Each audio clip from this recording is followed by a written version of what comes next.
যশোরের অভয়নগর উপজেলার সুন্দরী ইউনিয়নে কৃষক দল নেতা তরিকুল ইসলাম সর্দারকে গুলি করে হত্যার ঘটনায় ২০টি বাড়ি ভাঙচুর করে আগুন ধরিয়ে দিয়েছেন একদল লোক। বৃহস্পতিবার ২২ মে সন্ধ্যা ৬:৩০টার দিকে ইউনিয়নের ডহর মসিয়াহাটি গ্রামে ঘটনাটি ঘটে। নিহত তরিকুল ইসলাম পৌর কৃষক দলের সভাপতি ও পৌরসভার ধোপাদি গ্রামের বাসিন্দা ছিলেন। ডহর মসিয়াহাটি গ্রামের পিল্টু বিশ্বাসের বাড়িতে তাকে হত্যা করা হয়। শুক্রবার ২৩ মে ডহর মসিয়াহাটি গ্রামে গেলে দেখা যায় বাড়িগুলো আগুনে সম্পূর্ণ পুড়ে গেছে। কয়েকটি বাড়ির ভেতরে ঢুকে দেখা গেছে আগুনের ঘরের আসবাবপত্র, জামা কাপড় ও ল্যাপটপ বিছানা কয়লা হয়ে গেছে।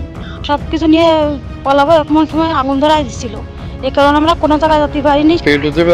মার্ডার হয়েছে, এটা হচ্ছে বিএমপির নেতা আর কি। মার্ডার হওয়ার পরে আমাদের এই নিরীহ লোকদের আগুন ধরিয়ে দিয়েছে। যারা মারিয়ে গেছে তারই কে দেওয়া, কিন্তু আমরা যে সাধারণ মানুষ আমাকে ঘরে আগুন লাগাছে কেন?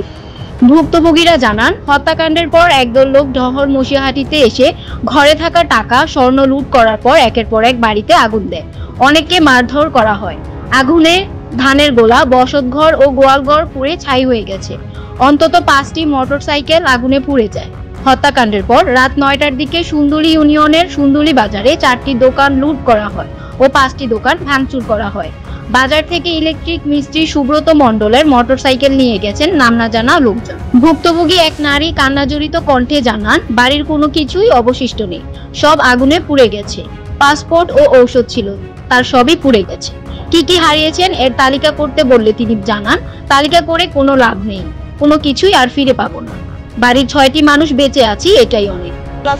চালালে দেখলাম পালাই চলে গেলাম, ফিরে এসে দেখি আমার গাড়ি আগুন জ্বলছে। ঘরে 3-4টি বাইসাইকেল ছিল, সব পুড়ে শেষ হয়ে গেছে। সব এদিকে ডহর মসিয়াহাটি গ্রামে হামলার শিকার বাড়িগুলো পরিদর্শন করেছেন বাংলাদেশ বিপ্লবী কমিউনিস্ট লীগের সাধারণ সম্পাদক ও ভবদহ পানি নিষ্কাশন সংগ্রাম কমিটির প্রধান উপদেষ্টা ইকবাল কবির জাহিদ। তিনি ক্ষতিগ্রস্তদের সঙ্গে কথা বলেন। অভয়নগর থানার ওসি আব্দুল আলিম বিষয়টি নিশ্চিত করে বলেন, ঘের নিয়ে দ্বন্দ্বের জেরে এই হত্যাকাণ্ড ঘটতে পারে। এর প্রতিবাদে কয়েকজনের বাড়িতে অগ্নিসংযোগ করা হয়েছে। খবর পেয়ে পুলিশ ও ফায়ার সার্ভিসের সদস্যরা ঘটনাস্থলে পৌঁছে আগুন নিয়ন্ত্রণে আনে।